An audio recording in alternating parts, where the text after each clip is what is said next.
आरती मराठी संवादमध्ये सर्व आमच्या दर्शकांचं मनपूर्वक स्वागत। आज आपण आलेलो आहोत पंढरपूर नगरीमध्ये। पंढरपूर नगरी म्हणजेच आज आषाढी एकादशी आहे आणि पंढरपूरमध्ये सर्व वारकऱ्यांची मांदियाळी या ठिकाणी निर्माण झालेली आहे आणि अतिशय आनंदमय वातावरणामध्ये आज विठ्ठलांच्या दर्शनासाठी हे लोक आलेले आहेत।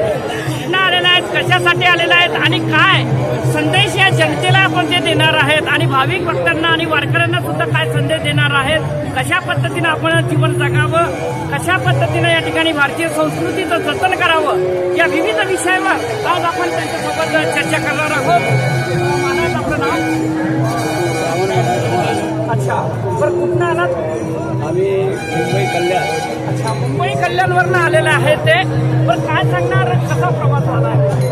आमचा सालाबादप्रमाणे याही वर्षी श्री क्षेत्र कल्याण ते श्री क्षेत्र पंढरपूर असा हा दिंडी सोहळा आणि गेली 24 वर्ष आमचा हा दिंडी सोहळा आहे।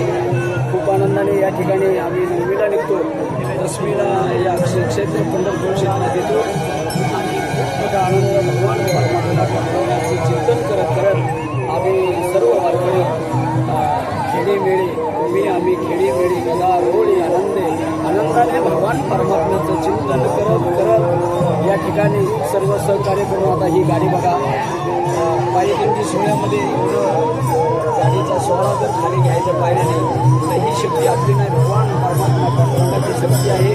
आणि प्रथमतः तुम्ही हे आम्हाला योगदान दिलं किंवा दिली त्याबद्दल प्रथमतः तुमचा आभार। असंच भगवान महाराज या ठिकाणी आज किती लोक आलेत, आपण पायी आलेत का कसे आले? आम्ही आमच्या 2 लक्झरी आहेत, जवळजवळ 115 ते 120 लोक आलेले आहेत। हा प्रत्येक वर्षाचा प्रवास आहे।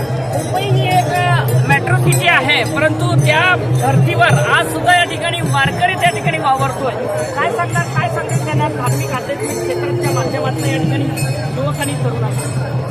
या ठिकाणी एकच सांगू इच्छितो की जन्माला आल्यानंतर भगवान परमात्म्याने आपल्याला मनुष्य देह प्राप्त करून दिलेला आहे, तो फक्त भगवान परमात्म्याचं चिंतन करण्यासाठी।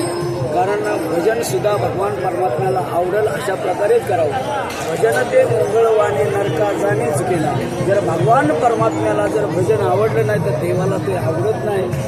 तसं जर देवाला जर आवडलं नाही तर ते मंगळवाणी झाल्याशिवाय राहत नाही। परंतु आम्ही सर्व नोकरदार वर्ग आहोत, परंतु भगवान परमात्म्याचं चिंतन करत आहोत, सगळे माळकरी आहेत आणि या ठिकाणी हाच आनंद म्हणजे हीच वारी जो संतांनी आपल्याला संदेश दिलेला आहे किंवा का मार्ग दाखवलेला आहे त्या नेमाने आम्ही या ठिकाणी भगवान परमात्म्याची ही दिंडी सोहळा आम्ही या ठिकाणी घेऊन येतो आणि आनंद व्यक्त करतो। मित्रांनो, अतिशय आनंदमय वातावरणामध्ये हा एक दिंडी सोहळ्याने यांनी आणलेला आहे। तर मॅडम आपलं नाव?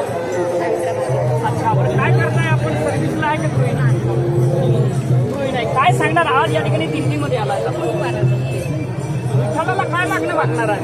काही नाही, असं सर्व आनंद आम्हाला हर वर्षी तुम्हाला द्यावा का? सर्वांना सर्वांना सर्वांना द्यावा। अतिशय आनंदमय वातावरणामध्ये आहे। साहेब आपल्याकडे एक काय आहे? अच्छा, बरं किती वर्षापासून वाजवत आहे? 12-13 वर्षापासून वाजवत आहेत। बरं काय सांगणार आनंद या दिंडी सोहळ्यात?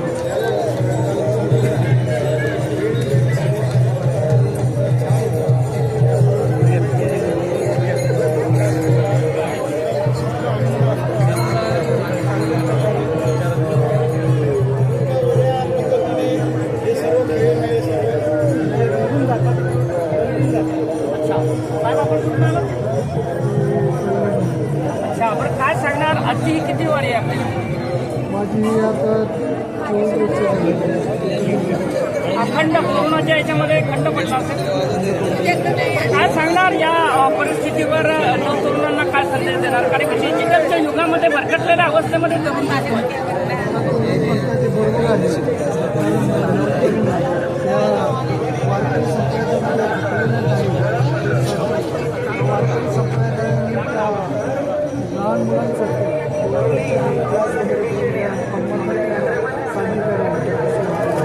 मित्र मित्रांनो, या ठिकाणी मुंबई या ठिकाणी कल्याणमधून आलेले आहेत. हे वारकरी आहेत आणि त्यांनी संदेश दिलेला आहे चांगल्या पद्धतीचा. आध्यात्मिक धार्मिक क्षेत्रामध्ये जी आपली भारतीय संस्कृती आहे, संस्कृती जतन करावी असा चांगला संदेश आज पंढरपूर नगरीमधून आम्ही तुमच्यापर्यंत या ठिकाणी देतो. या ठिकाणी थांबतो. जय हिंद, जय महाराष्ट्र, जय विठ्ठल, जय हरी. जय हरी. कुंडली कवच